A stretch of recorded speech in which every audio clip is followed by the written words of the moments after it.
লাইভে প্রথম এরকম হলো যে আমার জামাই নিজে হাতে আমাকে ফুল দিচ্ছে। আজ আমার সকালটা অনেকটা ভালো গেল। আর এখানে দেখতে পাচ্ছেন আমি নিজে হাতে মানুষের গাছের ফুল চুরি করছি। গাছের মালিক দেখে ফেললে আমার আর নিস্তার নেই। উফ, পালাই পালাই পালাই পালাই। বেঁচে গেছি।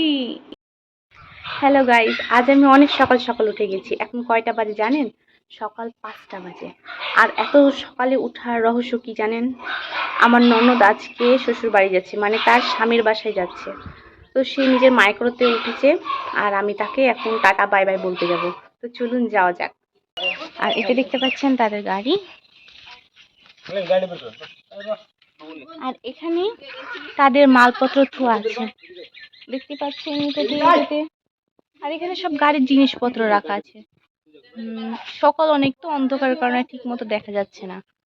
আর আমার ননদ এখন বাসায় গেছে তার জরুরি কার্য সম্পূর্ণ করতে। সে এখন আসছে। এটা হচ্ছে আমার ননদ। তো তোমাকে এতদিন পরে শ্বশুর বাড়ি যেতে কেমন লাগছে? খুব ভালো লাগছে, আনন্দতেই আছে। তোমার ফিলিংসটা কেমন? খুব ভালো। আর এটা হচ্ছে আমাদের দুলা ভাই জামাই। দেখতে পাচ্ছেন কতটা হ্যান্ডসাম। খুব তাড়াহুড়া বুঝছেন, খুব হ্যাঁ, ভরে যাচ্ছে একবারে। অনেক ভরে যাচ্ছে। এখন প্রায় ভোর 5:15 বাজে। হ্যাঁ, তাও নিজের গাড়ি থাকতে। হ্যাঁ। আর আমার মেয়ে তার ফুপাকে দেখে উঠে গেছে। সে তার ফুপাকে অনেক ভালোবাসে। আজ আমি প্রথম গাড়ি চালাতে চলেছি। আমার মেয়ে গাড়িতে ওঠার জন্য অনেক তাড়াহুড়া করছে। সে গাড়িতে উঠে বসে গেছে আর এখন আমি গাড়িতে উঠবো। আমি গাড়িতে উঠে পড়েছি আর গাড়িতে উঠে আমাকে অনেক নার্ভাস লাগছে। আর এখন আমি গাড়িতে স্টারিং ঘোরানোর চেষ্টা করব। তারপরে মনে পড়লো আমি গাড়িতে চাবিই দিইনি। তাহলে ভাবুন আমি কতটা পাগল। আর স্টারিং ঘুরছে না কারণ ওটা জাম আর লক করা আছে। আপনারা বিশ্বাস করবেন না, আমি গাড়িটা এতটা নিজের হ্যান্ডেলে নেওয়ার চেষ্টা করলাম, তারপরেও পারলাম না। অবশেষে আমি চেষ্টাটা ছেড়ে দিলাম। গাড়ি থেকে নেমে গেছি। এখন গাড়ি ধোয়াধুয়ি কাজ চলছে, কারণ গাড়িটা অনেক অনেক দূরে সফরে বার হবে। আমার মেয়ে তো আবার উঠে বসে গেল। সে গাড়ি থেকে নাম। আর আমার ননদের এতটাই তাড়াহুড়ো শ্বশুরবাড়ি যাওয়ার জন্য সে আগে থেকে গাড়িতে উঠে বসে গেছে। ভাবতে পারেন, আমার মেয়েকে এখন কোলে তুলে নিল আর এখন জামাই গাড়িতে বসবে আর গাড়িটা স্টার্ট দিবে।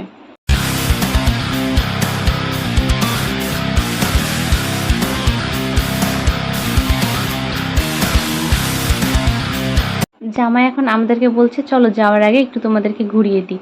আমার জামাই বলছে চলো যাওয়া যাক। সকাল সকাল বের হলে নিজেকে একটু ফ্রেশ মনে হবে। আমার জামাই গাড়িতে উঠে গেছে, আমার দিকে রোমান্টিক রোমান্টিক ভাবে তাকাচ্ছে। আমার তো মনে হচ্ছে আমি আবার আমার জামাইয়ের প্রেমে পড়ে যাব। এখন আমাদের গাড়ি থেকে নামার পালা আর তারা তাদের গন্তব্যে রওনা দিবে। পিছের গেটটা লাগানো যাচ্ছে না, খুব কড়া। আমার ননদ বললো আমার জামাইকে গেটটা লাগিয়ে দিত।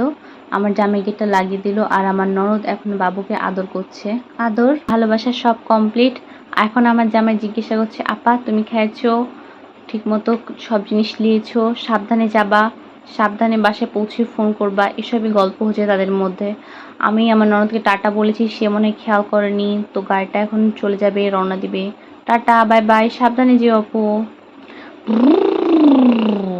আমি সাইডে তাকিয়ে দেখি আমার জামাই গাছের ডাল ধরে ঝুল্লু খাচ্ছে। এ কি করছো গাছের ডাল ধরে? ও আচ্ছা, সে ফুল পাড়ছে। ফুল কি করবা? সে 2টা ফুল ভাঙলো। ও, আমার স্বামী আমাকে প্রপোজ করছে। আমি ভাবতে পারিনি সকাল সকাল আমার দিনটা এতটা ভালো যাবে। তো চলো বাসার দিকে রওনা দেওয়া যাক। আমার রাজকুমারী ফুল দেখে মহা খুশি। আমার মেয়ে আর তার বাবা আম কুড়াতে গেছিল। আম্মু তুমি আম পেয়েছো? আম তুমি পেয়েছো? আম পেয়েছে মনে হয়, তার বাবাকে জিজ্ঞাসা করছে আব্বু তুমি আম পেয়েছো? ওরে আমার জামাই আম কুড়াতে যে বল পেয়েছে। আমরা এখন বাসার রাস্তায় হাঁটা দিব।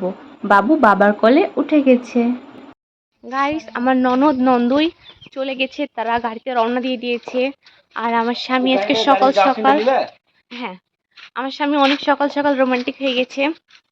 এই যে ফুল, এটা সত্যি না, আমি তাকে জোর করে পাড়িয়ে নিলাম গাছ থেকে। তো আমার জামাই আর আমার মেয়ে অনেক তাড়াতাড়ি আগে আগে হাঁটছে। ওখানে দেখতে পাচ্ছেন একজন, ওটাও আমার ননদ হয়। সে এখন আম কুড়াতে অনেক ব্যস্ত।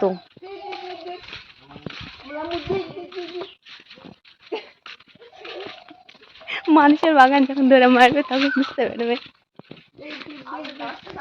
আজকে অনেক দিন পর আমি সকালে হাঁটতে বেরালাম, অনেকটা ভালো ফিলিংস লাগছে। আর মনে হয় প্রতিদিন সকালে হাঁটলে না আমি আরো স্লিম হয়ে যাব আর বিউটিফুল হয়ে যাব। আপনারা কি বলেন? সকাল সকাল ফুল দেখে আমি আর নিজের লোভ সামলাতে পারলাম না, তাই ভাঙতে চলে আসলাম। বাড়ির মালিক দেখলে, মানে ফুলের মালিক দেখলে আমাকে ধরে বেঁধে পিটাবে। ফুল পেয়ে গেছি, এবার দৌড় মেরে পালাবো। পালাই পালাই পালাই পালাই, আর ধরতে পারবে না আমাকে। ইয়াহ, কি সেন্ট! আহ!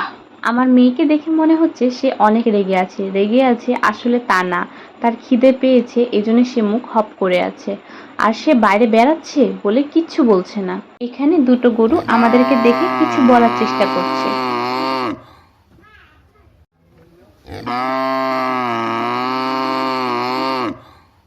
আমার মেয়ে মনে হচ্ছে পুরো রেগে আছে আমার উপরে। অবশেষে আমার মেয়ের রাগটা ভেঙে গেল। আপনারা আমার মেয়ের জন্য দোয়া করেন। আপনারা ভালো থাকেন, সুস্থ থাকেন।